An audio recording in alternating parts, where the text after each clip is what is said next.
Welcome back to the Morning Mindset from Live, Build, Change. We are here together this morning again so that we can set our minds right. We can get ourselves ready for this day. Don't think too far ahead, just think about this day.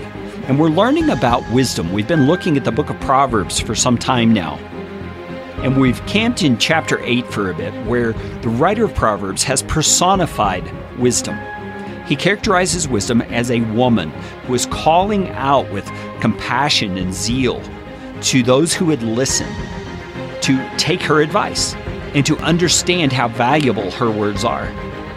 And verse number 12 is where we're going to pick up today. It says, I, wisdom, dwell with prudence, and I find knowledge and discretion. Let's stop for a moment and examine what that means. I dwell with prudence, and I find knowledge and discretion. Discretion, prudence, those are words we don't use a whole lot in our day.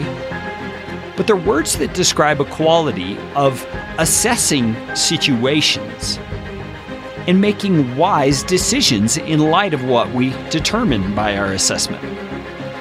Prudence is being careful and shrewd and wise about a course of action or a decision to make.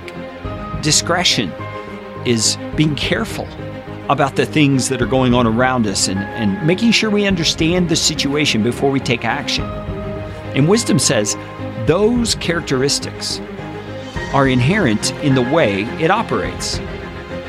The next verse says, the fear of the Lord is hatred of evil. Pride and arrogance and the way of evil and perverted speech I hate. Now, this concept of the fear of the Lord is often coupled with wisdom. There is a passage in the Proverbs as well that says the fear of the Lord is the beginning of wisdom. Now, why might that be? Well, I think we have to understand what the fear of the Lord is to begin with. The fear of the Lord is probably two things, maybe three things. First of all, it is a genuine fear of the Lord. In the Greek translation of the Old Testament, the word phobos is used, which is the word we get, which is the Greek word we get our word phobia from. So you can see there's some implication, some intended meaning of fear, just actual fear. And why would we fear God? Well, because He is the holy, righteous judge of the universe. And we are sinful beings. There's some fear there involved in that distance, that chasm between us, and the fact that our sin is against Him.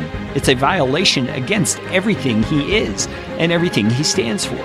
So there is a great reason for fear. But fear is also a sense of awe, a sense of respect, a sense of knowing our place, so to speak, in light of who He is, and willingly submitting ourselves to that place. And when the writer of Proverbs says the fear of the Lord is the beginning of wisdom, he's saying you cannot learn wisdom unless you first have agreed with God's judgment that you are the creature and He is the creator. You are in submission to Him. And that acknowledgement is the fear of the Lord that enables you to begin moving toward wisdom. Because you won't think wisely if you think otherwise. You won't think wisely if you think of yourself more highly than you ought, and you put yourself in the place of God, trying to call the shots for your own life. The writer here says, pride and arrogance in the way of evil and perverted speech, wisdom hates. So as you move into your day today, think about those things. Think about how your speech represents the wisdom you have. Your fear of the Lord is the beginning of wisdom in your life. And submit yourself gladly to God's plans because He cares for you. He is good. He has wonderful things in store for those who fear Him.